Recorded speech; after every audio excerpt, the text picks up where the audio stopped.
என்ன சொல்கிறாரு? என் மகனே, என் மகளே, நீ எனக்கு விசேஷித்தவன், நீ எனக்கு விசேஷித்தவள். ஏன் பயப்படுகிறாய்? அடைக்கலான் குருவி இருக்குல்ல, அடைக்கலான் குருவி பார்த்துருக்கீங்கள்ல, அதுக்கு என்ன பாதுகாப்பு இருக்குது? இல்லை, சாதாரண பார்த்தா ஒரு கழுகு வந்தால் பிடிச்சிட்டு போயிடும் அப்படியே. ஆனாலும் அதையும் நான் பாதுகாக்கிறேன். அதை விட நீங்கள் விசேஷித்தவங்க தானே. நான் என்னுடைய சாயலில் உங்களை சிருஷ்டித்திருக்கிறேன், ஜீவ ஆத்மாவாக்கி இருக்கிறேன். உங்களுக்காக சிலுவையில் ரத்தம் சிந்தி நான் மரித்திருக்கிறேன். நீங்கள் என் பார்வையில் விசேஷமானவர்கள். பிறகு எதுக்கு பயப்படணும்?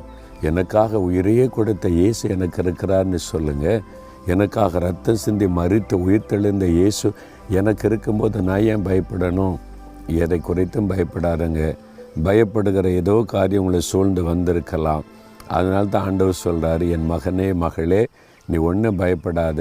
நீ ஏன் பார்வையில் விசேஷமானவன். மற்றவங்க என்ன வேணாலும் சொல்லட்டும், நீ சபிக்கப்பட்டவன் சொல்லட்டும், ராசி இல்லாதவள் அப்படின்னு சொல்லட்டும், என்ன வேணாலும் மற்றவங்க சொல்லட்டும். ஆண்டவர் சொல்கிறாரு, நீ எனக்கு விசேஷம். என் கண்ணில் நீ விசேஷமானவன், விசேஷமானவள். மற்றவங்க என்ன சொன்னால் உனக்கு என்ன? நான் சொல்கிறேன்ல, நீ பயப்படாதே. பார்த்தீங்களா, ஆண்டவங்க மேலே எவ்வளோ அன்பு வைத்து உங்களை பயப்படாத, நீ எனக்கு ரொம்ப விசேஷம்னு சொல்கிறார்ல.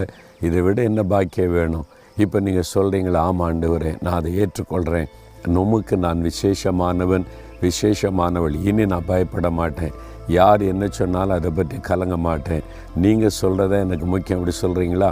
இருதயத்தில் கை வைங்க.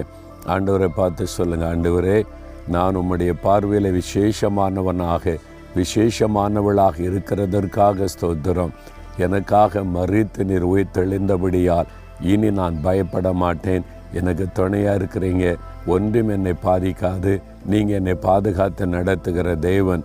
இயேசு கிறிஸ்துவின் நாமத்தில் ஸ்தோத்திரத்தோடு வேண்டிக் கொள்கிறேன் பிதாவே.